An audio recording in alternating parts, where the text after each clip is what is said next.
Shalom, salam jumpa dalam program Suara dari Jurang yang Dalam dari Gemit Klasis Timur Tengah Utara.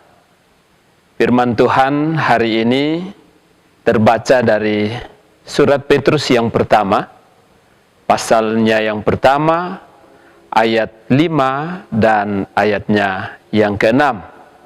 Dan sebelum kita membaca dan merenungkan firman Tuhan, mari kita berdoa. Ya Bapa, kami mohon kepadamu, pimpin kami dalam Roh Kudus untuk mengerti kebenaran firman-Mu dan melakukannya dalam hidup kami. Demi Kristus, firman yang hidup itu, kami berdoa. Amin. Saudara, tema perenungan firman Tuhan saat ini adalah hidup dalam iman, pengharapan, dan kasih. Di manakah Tuhan saat engkau tidak memiliki makanan untuk dimakan? Di mana Tuhan yang katanya di dalam iman ada mujizat? Di mana Tuhan ketika suami atau istri atau anak atau saudara yang engkau kasihi menderita di dalam sakit lalu mati? Di mana Tuhan Yesus yang katanya di dalam pengharapan kepadanya ada pertolongan? Di manakah Tuhan ketika engkau sudah mengasihi dan mengampuni musuhmu, tetapi engkau malah makin menderita oleh karena ditindas dan dianiaya? Di manakah Tuhan yang katanya dalam kasih-Nya ada kuasa, di dalam kasih-Nya juga ada kekuatan? Saudara, saat harapan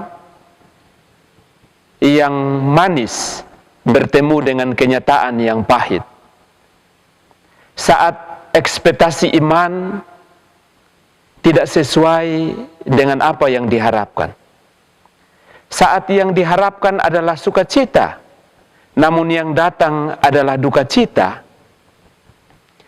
maka apa hal yang paling mudah yang dapat dilakukan oleh seseorang? Jawabannya adalah mempertanyakan di mana kebaikan Tuhan, lalu meninggalkan Tuhan, daripada terus percaya kepada Tuhan tetapi ada di dalam penderitaan. Saat surat Petrus ini ditulis, surat ini ditujukan kepada orang-orang Yahudi diaspora yang tinggal di luar Israel. Mereka ini adalah para pengikut Kristus yang mengimani bahwa mereka adalah umat yang ditebus oleh Kristus. Ini sesuatu yang menarik, bahwa harusnya mereka dengan mudah dapat mempertanyakan di mana kebaikan Allah, di mana kuasa Allah yang dahulu diperbuat Allah bagi nenek moyang mereka dari Mesir sampai ke Kanaan. Harusnya lebih mudah bagi mereka kemudian untuk meninggalkan Tuhan Allah karena penderitaan yang sedang mereka alami oleh kejamnya Kaisar Nero yang mencari, menyiksa, dan membunuh para pengikut Kristus. Mereka adalah umat Tuhan, saudara. Tetapi penderitaan tidak dapat dibendung oleh mereka. Justru mati adalah kepastian di hadapan kuasa dari Nero. Sebagai umat Tuhan, seharusnya ada proteksi Tuhan. Sebagai umat Tuhan, harusnya dengan mudah mereka dapat melihat pertolongan dan mengalami pertolongan-pertolongan Tuhan. Tapi apa yang terjadi? Justru jemaat-jemaat ini mereka menderita. Penderitaan di depan mata dan dialami oleh mereka.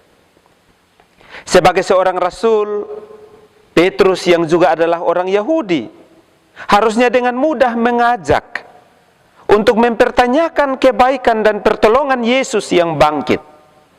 Ada kesempatan untuk mereka mengeluh, bersedih, lalu mempertanyakan di mana Tuhan, dan kemudian mereka meninggalkan Tuhan. Itu lebih aman. Itu pilihan yang lebih mudah dan tanpa risiko.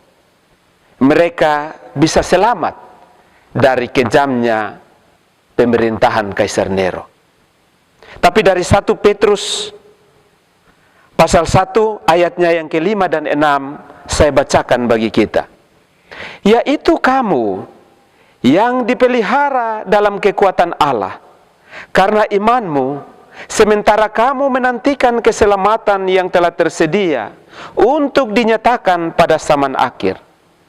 Bergembiralah akan hal itu, sekalipun sekarang ini kamu seketika harus berduka cita oleh berbagai-bagai pencobaan. Itu firman Tuhan. Dari sini kita belajar, saudara-saudari, bahwa iman yang sejati adalah yang pertama, tetap melihat kebaikan dan pemeliharaan Tuhan dalam kehidupan kita. Iman yang sejati tidak mengajak Tuhan untuk melakukan sesuatu menurut kehendak kita. Iman yang sejati justru dalam keyakinan menyerahkan diri kepada pemeliharaan Tuhan, sekalipun, meskipun, walaupun menurut kehendak Tuhan justru adalah sebuah penderitaan demi Dia, bahkan mati demi Dia. Ada satu cerita yang merupakan sebuah kenyataan. Ada seorang anak bernama Fani. Di usia 6 minggu, ia sakit mata. Kemudian ia dibawa ke dokter. Dan oleh karena dokter salah memberi obat, Fani harus kehilangan 2 matanya karena kebutaan yang total. Kalau saudara baca dan nyanyikan Kidung Jemaat 388, Selamat di Tangan Yesus, itu adalah ciptaan dari Fanny J. Crosby. Ada 8.000 nyanyian rohani yang Fanny tulis dengan mata yang buta. Mata Fanny boleh binasa, saudara. Tetapi iman, harapan, dan kasihnya tidak binasa. Dalam iman justru ratapannya beralih menjadi harapan. Dalam penderitaan Fani, ia tetap melihat kebaikan. Dia tetap menemukan pemeliharaan Tuhan. Itu iman yang sejati. Hidup dalam iman yang sejati, di dalam pengharapan dan di dalam kasih yang sejati, berarti mengenal Kristus sebagai juru selamat, sehingga dalam persoalan dan penderitaan sekalipun, kita akan tetap dapat menemukan kebaikan-kebaikan, yaitu pemeliharaan Tuhan. Yang kedua, saudara, dari 1 Petrus 1 ayat 5 dan 6, kita belajar bahwa hidup dalam iman dan harapan dan kasih akan selalu menghasilkan buah. Salah satu buah yaitu kegembiraan atau sukacita. Bagi orang percaya, bergembira bukanlah suatu situasi atau suatu keadaan. Bergembira bagi orang percaya adalah sebuah pilihan, sebuah keputusan orang-orang yang hidup baru. Keputusan untuk tetap teguh di dalam Kristus, apapun keadaan hidup yang sedang berlangsung. Pilihan yang teguh kepada Kristus yang telah lebih dahulu memilih dan menetapkan, bahkan yang telah menentukan kita sebagai orang-orang yang diselamatkan. Saudara, bergembiralah bukan karena penderitaan itu menyenangkan, Tetapi bergembiralah karena ada sesuatu bagian yang tidak dapat binasa, yang sedang dan sudah disediakan Tuhan bagi orang-orang yang percaya dan teguh di dalam iman, pengharapan, dan kasih kepadanya. Perhatikan ini saudara. Yesus itu, ia tidak saja mati bagi kita, tetapi ia rela mati sebagai kita. Adakah Tuhan yang seperti itu? Adakah Tuhan yang lain di luar Yesus yang seperti itu? Di luar Yesus semua Tuhan tidak mau mati. Di luar Yesus semua Tuhan yang mati tidak bangkit. Dan di luar Yesus yang bangkit, semua iman menjadi sia-sia. Di luar Yesus, semua Tuhan adalah Tuhan yang menuntut. Hanya Yesus, Tuhan yang memberi. Jadi saudara, kalau kamu mengeluh, sedih, bertanya di mana pertolongan Tuhan, di mana kebaikan Tuhan, di mana pemeliharaan Tuhan, dan kemudian meninggalkan Yesus, meninggalkan Dia sebagai Tuhan. Apakah kamu mau tinggalkan Yesus demi makanan yang membuatmu menderita seketika? Apakah kamu mau meninggalkan Yesus hanya karena uang? Apakah kamu mau meninggalkan Yesus hanya karena jabatan? Hanya karena cinta seorang manusia?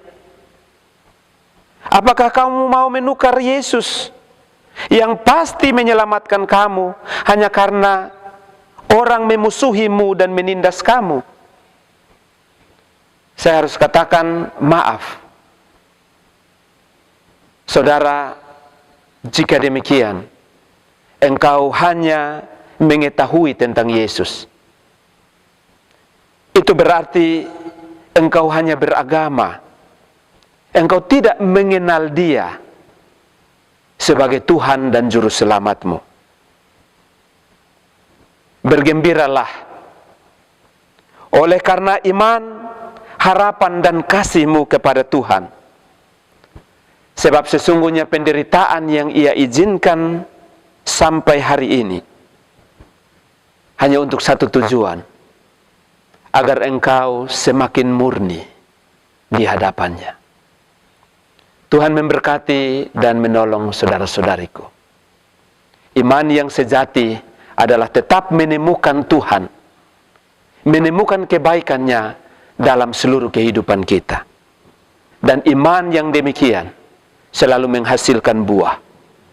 Di dalam penderitaan sekalipun, engkau akan tetap bersukacita dan bergembira karena keselamatan yang sudah Ia buat bagi engkau. Tuhan menolong kita sekalian. Amin.